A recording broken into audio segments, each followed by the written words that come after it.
Başımıza kıyamet mi kopardı?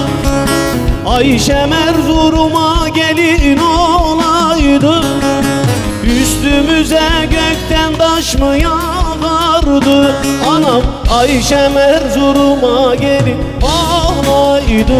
Anam olaydı, canım olaydı. Ayşem Erzurum'a gelin olaydı. Gülüm olaydı, balım olaydı.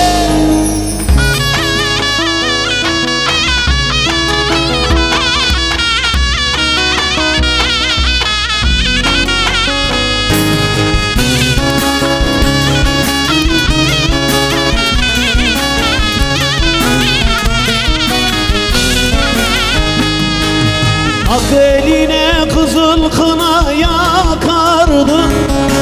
Yar sarılsa ben boyuna bakardım.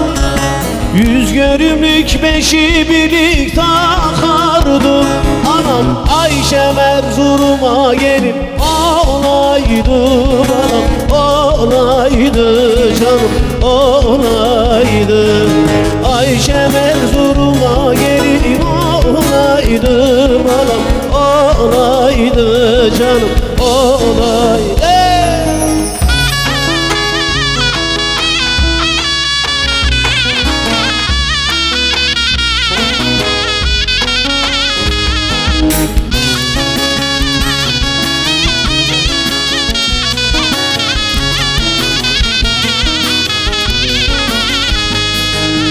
Altın yere düşse bile paslanma.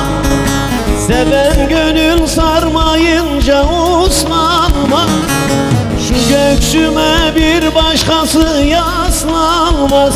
Anam Ayşem Erzurum'a gelin olaydı. Anam olaydı, canım olaydı. Ayşem Erzurum'a gelin olaydı. Bana olaydı, canım olaydı.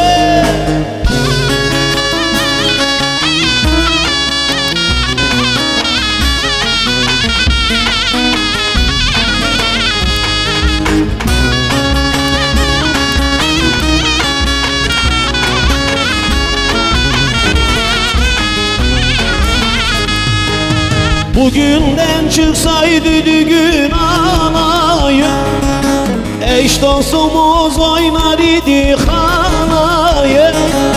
Başlamazdı Mert oğlunun olayı. Babam Ayşem Erzurum'a gelin olaydı, canım olaydı, balam olaydı. Ayşem Erzurum'a gelin olaydı.